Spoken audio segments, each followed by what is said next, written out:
Can you hear me? All right, we're going to get started if everybody's ready to go. I want to welcome you all here. Can you hear me now? Yep. No, we're going to get started. This is actually a regular board meeting. It's not. Can you hear me back there now? I mean, I can yell.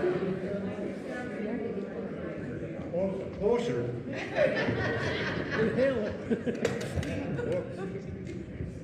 Can you hear me now? Yeah. All right, we're going to get started. A couple things. This is the board of supervisors up here, or board of supervisors.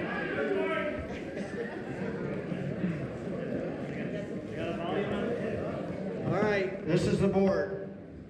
3 or 4 of the members: Molly Zullo, Daryl Rosa, Colleen Cordone, and John Markowitz. So we're going to get started. The first thing we're going to do is we're going to have the flag salute.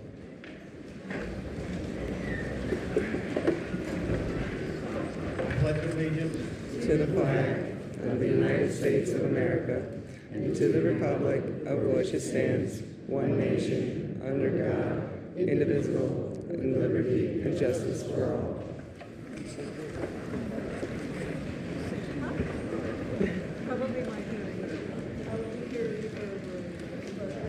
All right, to start, I'm going to give you an overview of how this process works, because there's an awful lot of people out there that think that the town board has a say in this. I can only talk so loud. I'm sorry. You're going to have to be quiet and listen. I'm sorry. I'm not running the microphone. We're going to start with the process, why we're here tonight. But I have to let you know, we went through every bit of this process the best we could, the way it was supposed to be done by law, by the state of New York. And this is the way it started. When you get a project like this, it goes before the building inspector. That's the very first part. Once he looks at it, he tells you what it is, whether it's a utility, a house, residential, commercial, and he classifies it. Once he classifies it, that goes to the planning board. Then the planning board sits down and they go through it and they do the same thing, the same process. They look it all over and they see if they've crossed their T's, dotted their I's, and done all their paperwork, and then it goes to a public hearing. We had a public hearing. It was on Facebook. It was advertised the way the state law says it's got to be advertised. We had 5 people show up at the public hearing. When they got done with the public hearing, then they have to vote. That's the law. So the planning board, the members, it was 4 to 1. They passed it with the stipulation that once it went to the Adirondack Park Agency, if they refused it, so be it. If they passed it, which they usually don't, most every project we've ever sent to the Adirondack Park, they brought it back to us, made us do it again several times. But this one went right straight through. All members voted unanimously. So it wasn't anything to do with the board. Once it's passed, the project is on. And that was the process. We did everything that the law says. So basically here tonight, we're here to let you speak, but there's not an awful lot that we can do as a board. We can't No, there is not. We cannot overrule the planning board. Then hold elections and get rid of it. Hey, go ahead. I'm not afraid of that at all. Okay, how many people you want to run? It's not the point. The point is we did everything by the law. This is something the state of New York wants. They're pushing for it. So this They're North does nothing. I'm going to tell you right now, I don't have to have this meeting. If you're going to start yelling and you're all going to yell, we're going to clear the room. We're going to have our board meeting here tonight. We don't have to have this. This is not a public hearing. If you're going to argue and you're going to yell, we're done. Understand?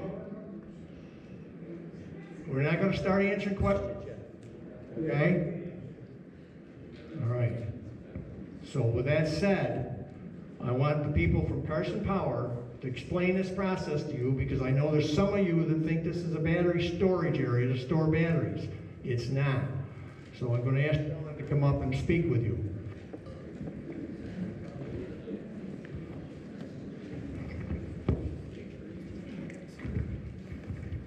All right, good evening, everybody. Thank you, Jim. I want to start by saying thank you for voicing your concerns. Thank you for being active in your community. We really appreciate that. We solicit the feedback. It's important to us to hear from the local community. So like Jim said, I want to go over kind of how the process started, how it worked throughout the whole process with the planning board, with the APA, and how it ended up here now. So back in June, we met with the town. We met with the building inspector. We went through the energy storage facility that we were proposing. That was deemed as a public utility. In some municipalities, that's a by right, by use facility that you don't even go to the planning board.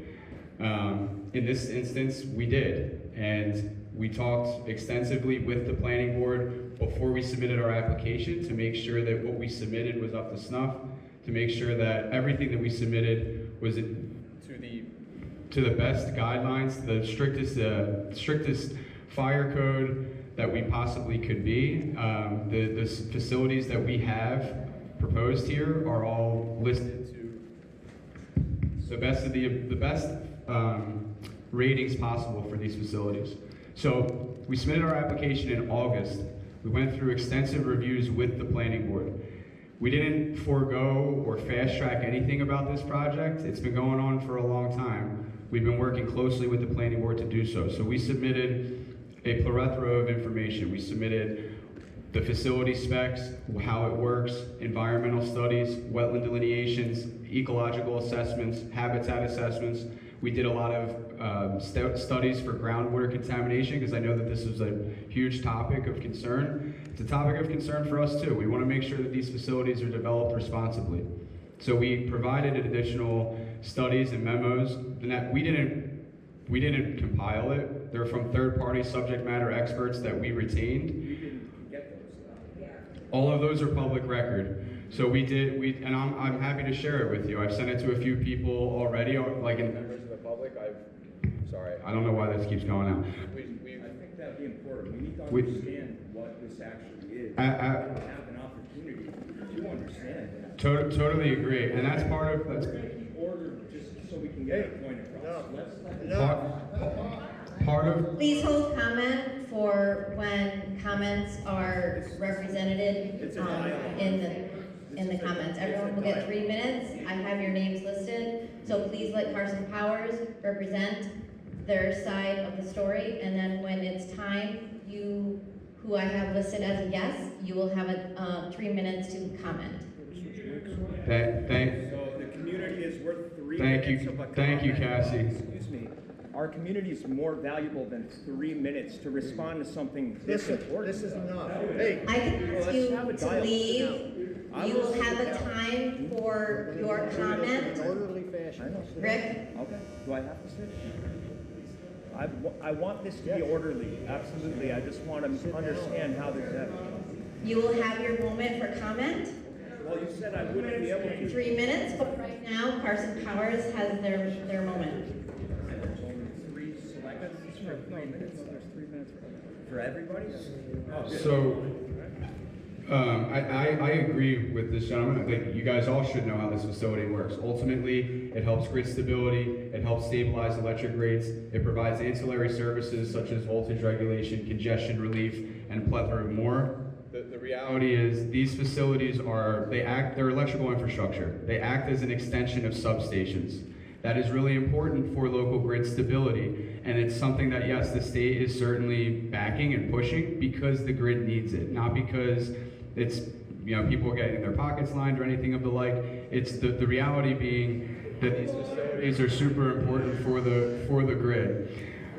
We've provided. I saw the questions that were submitted online. I have them all printed out here with answers, and we can go through them line by line if that's something that would be useful. But ultimately, with the process, just getting back to what Jim kind of asked us to talk about, we worked with the planning board for the last 6 months. We went through a multitude of studies and feasibilities to make sure that this facility was being properly developed to UL-related listings that are required for under state code, under fire code, and the fire code got updated in 2026, this January. We adhere to all of those fire safety requirements, and we're gonna provide additional training to the fire department to ensure that they're comfortable with these facilities. We provided an emergency operation plan to make sure that if there was to be a catastrophic, or was to be an event like a fire or something of the like, they would know how to respond to it. And we would have somebody on site to be able to also be there and make sure that it's handled the right way. If something were to happen, we provided a lot of information to explain exactly, if there is no contamination from these facilities, just like any other structural fire. So we went through all of that with the planning board. We went through a public hearing. We submitted additional materials with them. And on top of that, we went with the APA and submitted a bunch more information to them as well. We got to a point where they were comfortable with the project and the facility, and they approved it unanimously. So it did not get fast-tracked. We've been working on this facility for 7 months now, and that's just a little bit about the process. So it didn't just skate through. No one was trying to hide anything. I personally sent out letters to 17 adjacent landowners near the property for the public hearing. We made sure that it was posted on Facebook, on the local newspaper, and we worked closely with the town. The town did a really good job during this review process, and all of the questions that I've seen are fair questions. They're responsible questions.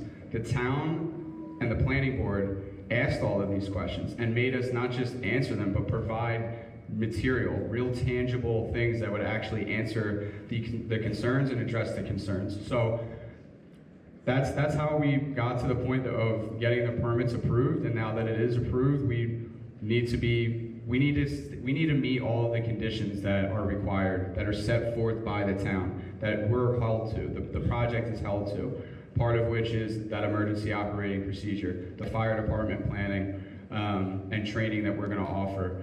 And so in closing, that it didn't go quickly, and it went through a very thorough process. And the planning board did a really excellent job. Like I said, the questions that I saw, that I was privy to see from the public, all reasonable questions, all questions that the planning board made us dive into in great detail.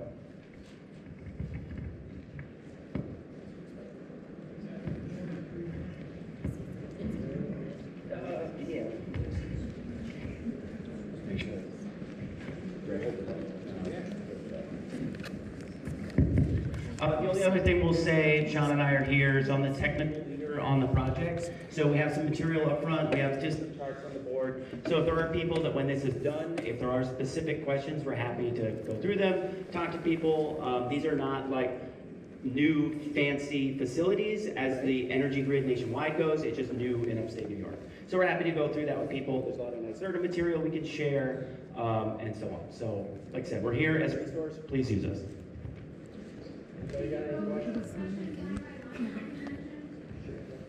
Sure. All right, so. The other mic.